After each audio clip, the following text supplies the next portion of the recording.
ये इजरायली खुफिया agency Mossad के एक ऑपरेशन की कहानी है। लेकिन इस कहानी को शुरू करूं क्योंकि उस कहानी से एक रिश्ता इधर भी आता है। कैप्टन अभिनंदन हम सबको मालूम है कौन थे, कौन हैं, और उनका नाम सुर्खियों में तब आया जब बालाकोट ऑपरेशन के बाद कैप्टन अपने अभिनंदन जो है वो पाकिस्तान की सीमा में उनका MiG-21 नीचे आया, वो पकड़े गए। लेकिन बाद में पाकिस्तान को उनको सौंपना पड़ा और वो वापस आए। उनका ख़ास मूछ और वो रखने का स्टाइल हम सबके अभी भी जहन में है। तो कैप्टन अभिनंदन का जिक्र इसलिए क्योंकि कैप्टन अभिनंदन ने जो पाकिस्तान में जाकर ऑपरेशन किया था, जिसको वो उड़ा रहे थे, स्क्वाड्रन लीडर कैप्टन अभिनंदन, MiG-21 था। और उस MiG-21 के सामने हालांकि पाकिस्तान की F-16 थी। F-16 आजकल थोड़ा ज़्यादा बेहतर माना जाता है। MiG-21 को एक तरह से बूढ़ा कहा जाता है अब, क्योंकि MiG-21 करीब 55-60 साल पुराना हो गया अब। लेकिन उसी MiG-21 से अपना करिश्मा और करामात दिखाया कैप्टन अभिनंदन ने, और उसके बाद जो हुआ वो हम सब जानते हैं। तो जिस MiG-21 को उड़ा रहे थे कैप्टन अभिनंदन, ये कहानी उसी MiG-21 की है। और इस कहानी की शुरुआत ये है कि बात 60s की है, 1959-58 की बात थी।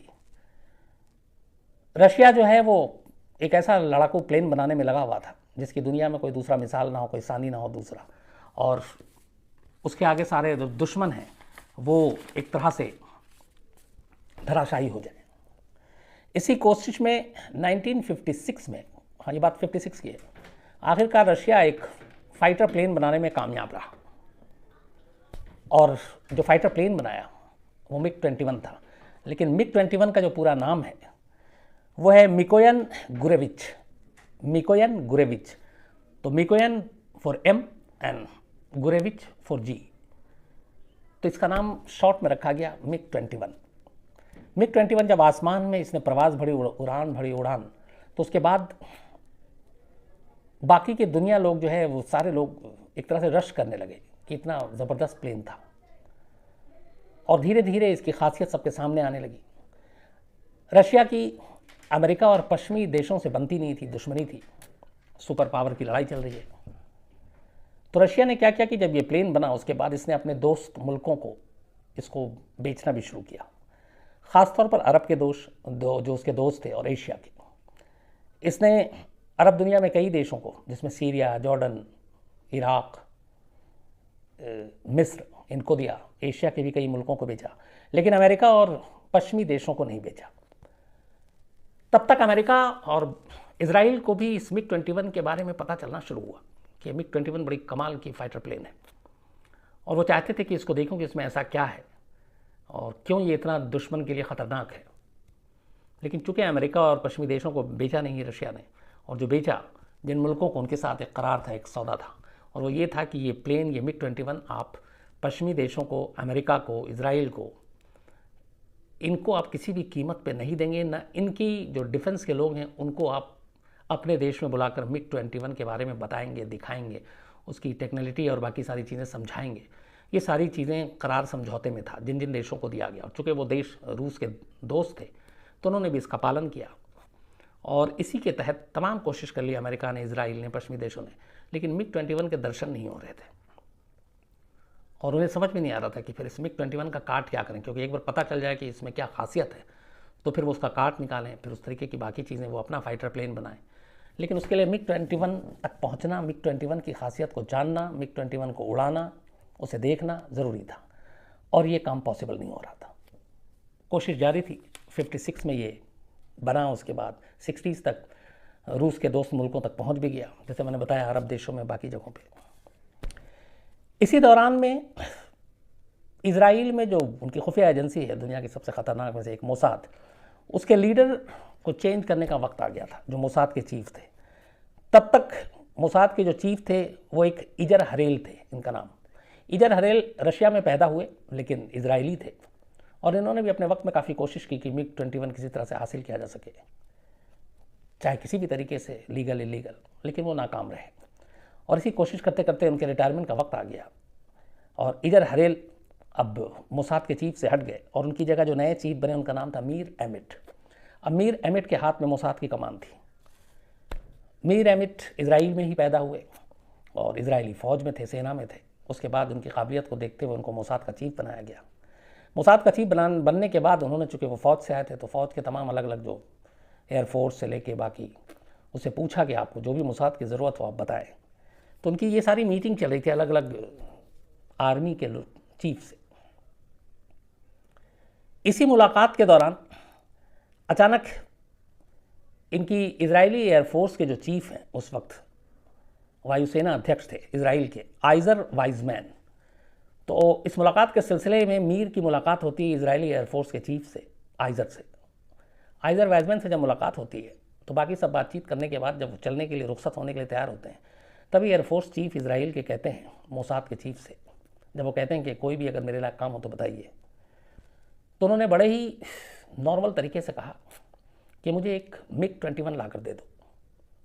जैसे ही सुना मोसाद के चीफ वहाँ पे रुक गए।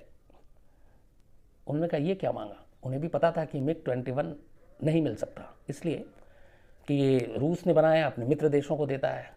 अमेरिका, इजराइल जो भी पश्चिमी देश हैं उनके तो हाथ भी नहीं लगने देगा, क्योंकि उसके ज़रिए उसकी उस MiG-21 की खासियत सामने हो सकती है।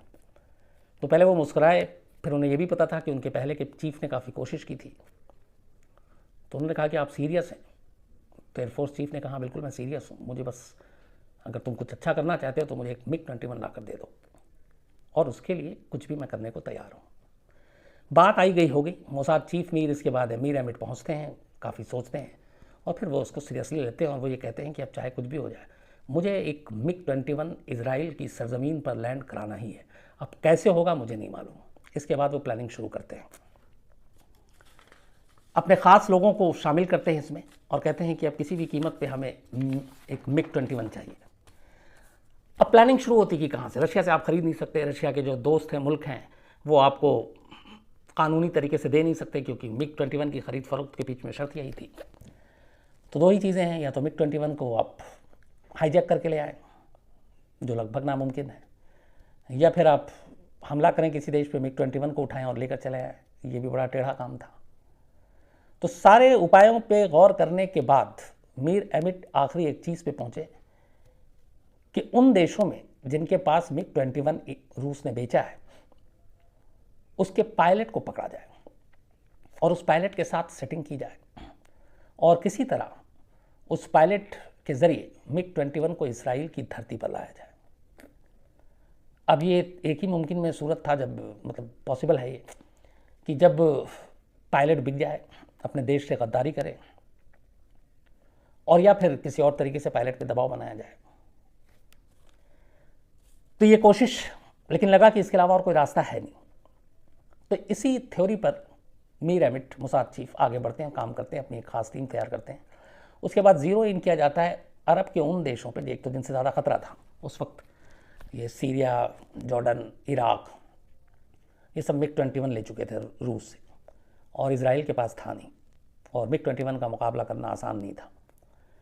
तो उन्होंने कहा कि जिन देशों के पास है उन देशों से ही कोई डील किया जाए इलीगल तरीके से, अपने जासूसों के ज़रिए। इसके बाद मोसाद के एक उस वक्त के नामी गिरामी एजेंट थे, जासूस, जीन थॉमस। जीन थॉमस को ये काम दिया गया कि वो मिस्र जाए, और मिस्र के पास भी एक ऐसा ही MiG-21 है जो कि उसने ख़रीदा है, और वहाँ जाके वो किसी तरीके से किसी पायलट से डील करे और एक MiG-21 इजराइल ले आए। जीन थॉमस मिस्र पहुँचते हैं, मिस्र में जाकर काफ़ी वक्त गुजारते हैं और करीब साल भर के आसपास बीत जाता है। इस दौरान में वो एक पायलट से दोस्ती भी गांठ लेते हैं जो MiG-21 उड़ाता था, स्क्वाड्रन लीडर था, और उसके साथ सारी चीज़ें करते करते उसका भरोसा जीतने के बाद एक दिन उसको डील बताते हैं और उसको $1 मिलियन अमेरिकी डॉलर का ऑफ़र देते हैं, साथ में प्रोटेक्शन और बाकी सारी चीज़ें। शर्त ये थी कि वो मिस्र से एक दिन MiG-21 लेके उड़े और इजराइल की सीमा में दाखिल हो जाए, बस इतना काम करना था उसे। जीन थॉमस थोड़ा सा यहाँ पे मार खा गए। जिस पायलट के साथ डील कर रहे थे और उन्हें लगा कि ये पायलट अब उनके चंगुल में आ चुका है और ये काम कर देगा, उस पायलट ने मिस्र के साथ गद्दारी करने की सोची ही नहीं, और ये बात सुनते ही कि ये MiG-21 के ऑफ़र दे रहा है इस तरीके से, उसने अपने सीनियर अफसरों को ये बात बता दी। जैसे ही सीनियर अफसरों को ये बात पता चला, फ़ौरन जीन थॉमस और उसकी फैमिली को गिरफ़्तार कर लिया गया मिस्र में। गिरफ़्तार करने के बाद आर्मी के उसके तहत मुकदमा चला और दिसंबर 1962 में जीन थॉमस को फांसी दे दी गई, जासूसी के इल्ज़ाम में, पायलट को लालच देने के इल्ज़ाम में और पायलट को देशद्रोह के लिए उकसाने के इल्ज़ाम में। और उनके पिता और बाकी फैमिली मेम्बर को एक लंबी कैद दी गई। बाद में कई सालों बाद उनको रिहा कर दिया गया। लेकिन इस तरीके से जीन थॉमस के रूप में पहला जो मोसाद का ऑपरेशन था वो नाकाम रहा। MiG-21 मिला नहीं, बल्कि मोसाद का एक एजेंट मारा गया, उसे फांसी हो गई। पर मोसाद ने हिम्मत नहीं हारा, मीर अमिट ने हिम्मत नहीं हारा, उन्होंने कहा कोशिश जारी रहेगी। इसके बाद अब इन्होंने रुख किया मिस्र के बाद इराक का, चूँकि इराक में भी था और उन्हें लगा कि इराक के पायलट आसानी से उनके शिकंजे में आ जाएंगे। जासूसों ने लंबी कोशिश की इराक में, बगदाद में 2 ऐसे पायलट को पकड़ा, उनके साथ दोस्ती की, उनको हनी ट्रैप भी किया। मोसाद की लड़कियां जो जासूस थी वो भी गईं, और सब कुछ करने के बाद उन्हें भी लंबा ऑफर दिया गया और उन्हें कहा गया कि MiG-21 को पहुंचाना है। लेकिन वो दोनों पायलट आखिर वक्त में डर गए, उन्हें लगा कि जान खतरे में है, काम नहीं हो पाएगा।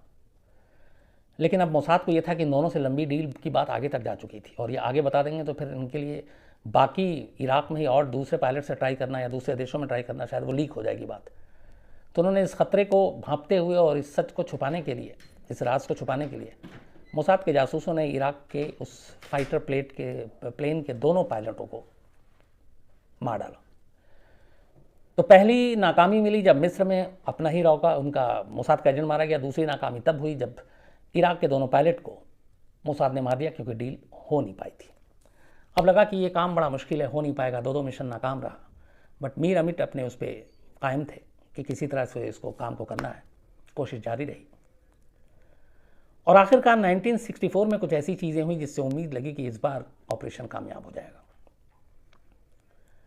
1964 में हुआ यह कि ईरान की राजधानी तेहरान में तब इजरायली दूतावास में एक कर्मचारी काम करता था, यहूदी था, और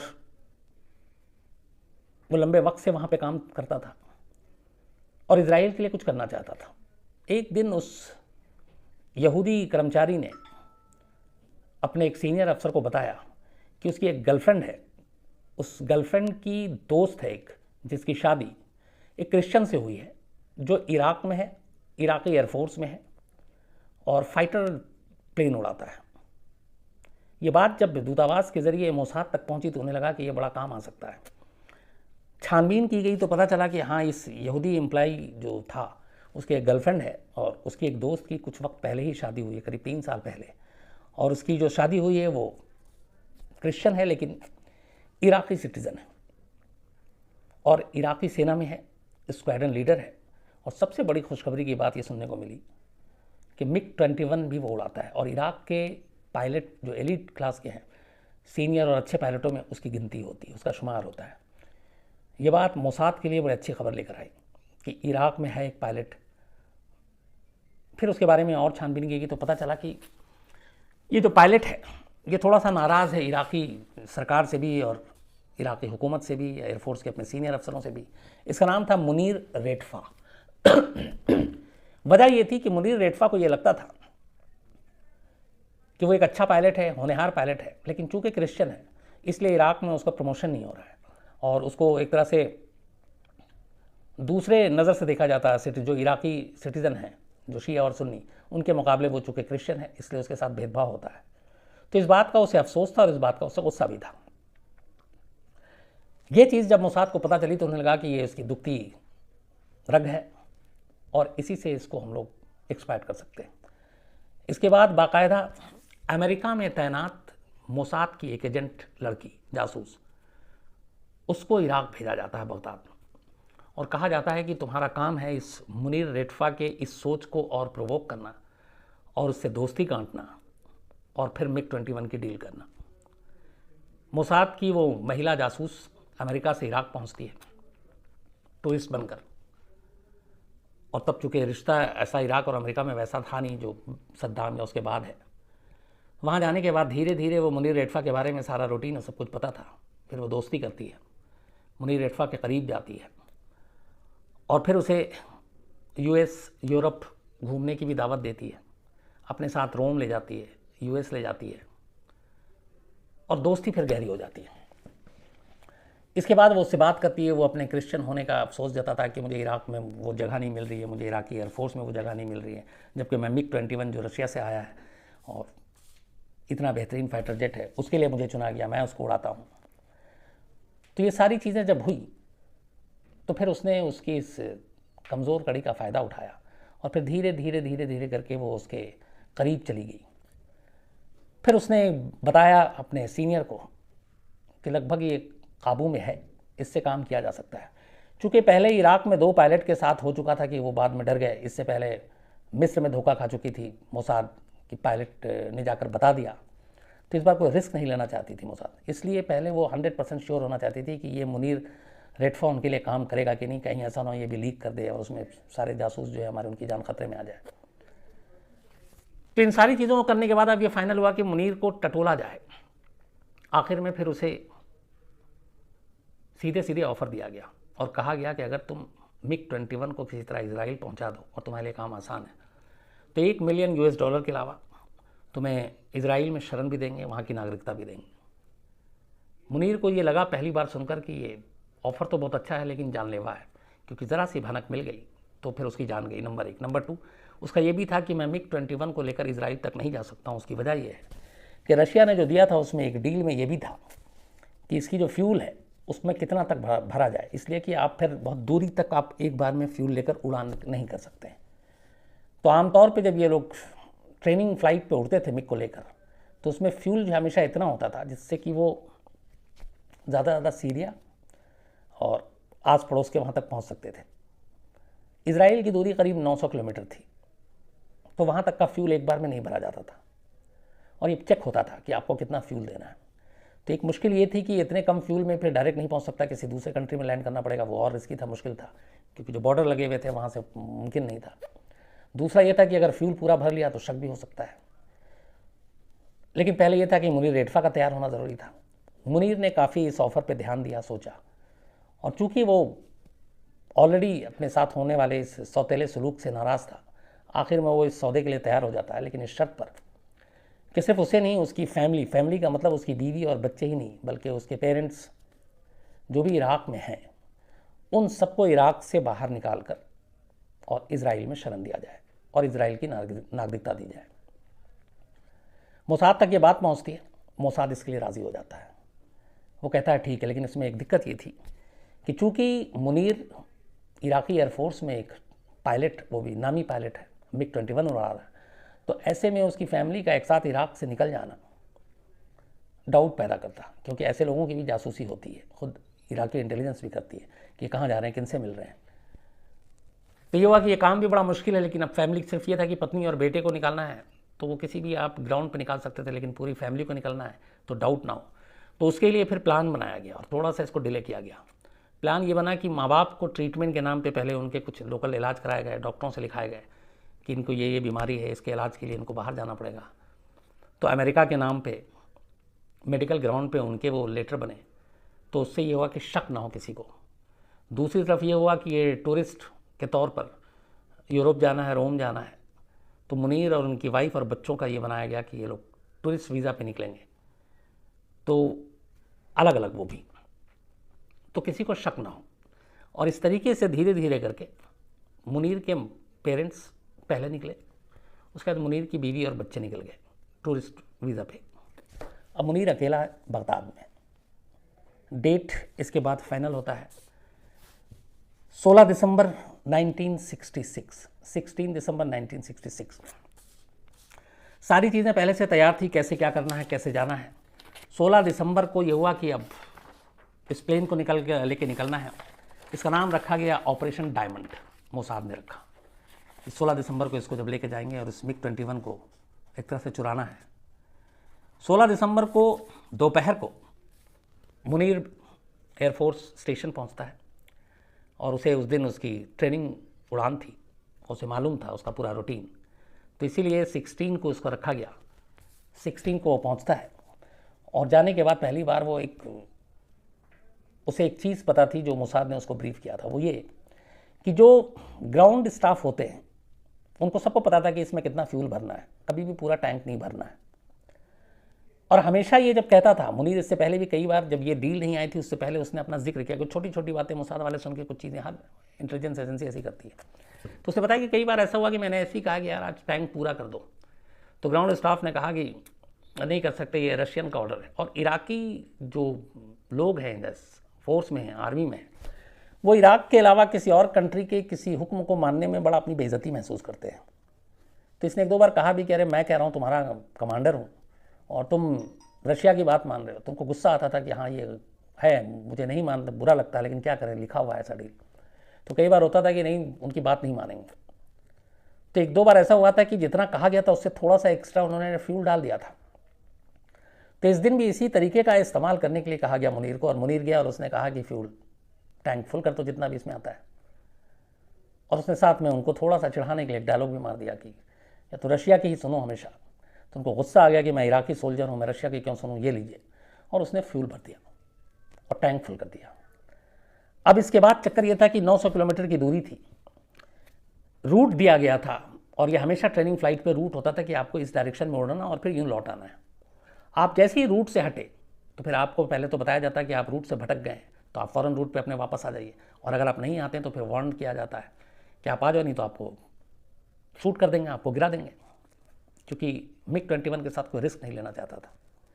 तो एक ख़तरा ये था कि इराक वाले गिरा देंगे, दूसरा ख़तरा ये था कि ये जैसे ही उस बॉर्डर को क्रॉस करके और तय रूट से हट कर वो जॉर्डन की तरफ या सीरिया की तरफ जाते हैं तो वो भी गिरा सकता है कि उनके एयर स्पेस में आ गया।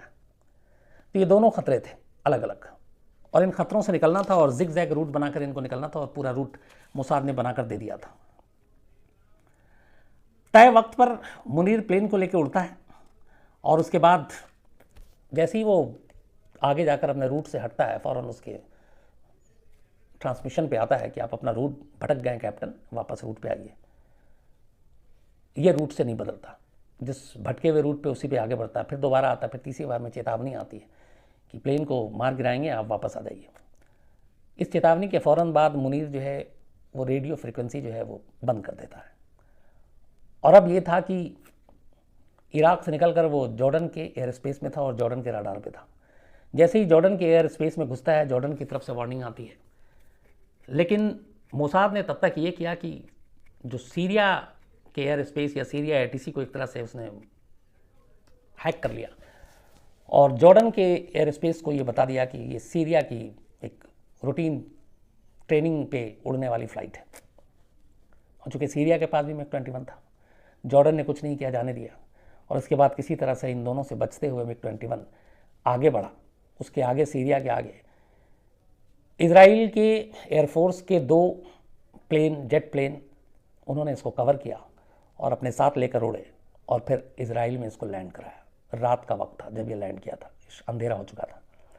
जैसे ही MiG-21 इजराइल एयर स्पेस में घुसने के बाद वहाँ के उस पर लैंड करता है, मीर एमिट, मोसाद चीफ, जो उनके एयरफोर्स के चीफ, इन सारे लोगों को पता चलता है, कहते हैं कि इनकी खुशी से आंखों में आंसू आ गए।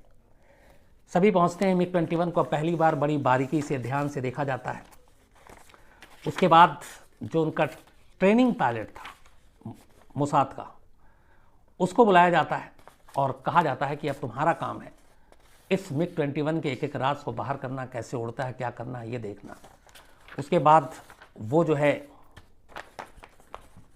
उस MiG-21 को देखता है और मुनीर से फिर बात की जाती है। मुनीर उसको ब्रीफ करता है और उसको सारी चीज़ें बताता है।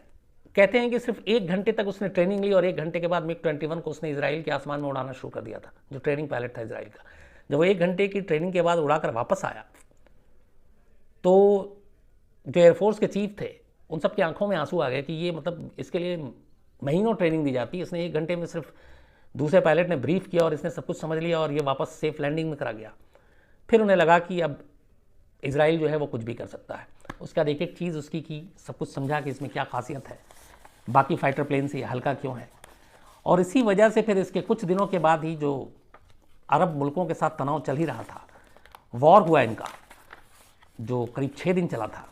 और उन 6 दिनों में इस MiG-21 की जानकारी हासिल करने की वजह से, क्योंकि MiG ऑलरेडी जॉर्डन के पास था, इराक के पास था, सीरिया के पास था, इनका एक भी नुकसान नहीं हुआ इजराइल का। और इन्होंने उस मिग 21 को समझने के बाद, उसको जानने के बाद इन देशों के 6 मिग को गिरा दिया था। सिर्फ इस एक मिग को हासिल करके, उसको परख कर, उसको समझ कर 6 मिग को उनके गिराया और उसके बाद 6 दिन में जंग ख़त्म भी कर दिया। इस दौरान में बाद में पता चला कि रशिया वहाँ तक पहुँच गई, मतलब रशिया को ही मालूम था, रशिया ने धमकी भी दी। और जब हालात ख़राब होने लगे, इधर ये वॉर ख़त्म हो गया, काम हो गया, तो फिर उधर अमेरिका भी कह रहा था कि मुझे मिग 21 की एक झलक दिखा दो, क्योंकि कोई भी पश्चिमी देश और अमेरिका किसी के पास भी, ये इवन ब्रिटेन इनके पास कोई झलक तक नहीं थी कि देखें। आखिर में एक और शर्त थी, कुछ फाइटर जेट चाहिए थे इजराइल को, जो अमेरिका से सौदेबाजी हो रही थी, अमेरिका तब तक दे नहीं रहा था। इजराइल ने मौके को बनाया, उसने अमेरिका को कहा कि ठीक है, हमारा काम हो गया, मिग तुम्हें दे देंगे, बट आप वो डील को फाइनल करो। अमेरिका ने उस डील को फाइनल किया। इसके बाद ये मिग 21 इजराइल ने अमेरिका के हवाले कर दिया। अमेरिका ने फिर उस पर रिसर्च किया, उसके बाद फिर उसने देखा कि ये क्या है, और आने वाले टाइम में उससे बेहतर जो भी फाइटर जेट है वो उसने बनाना शुरू किया।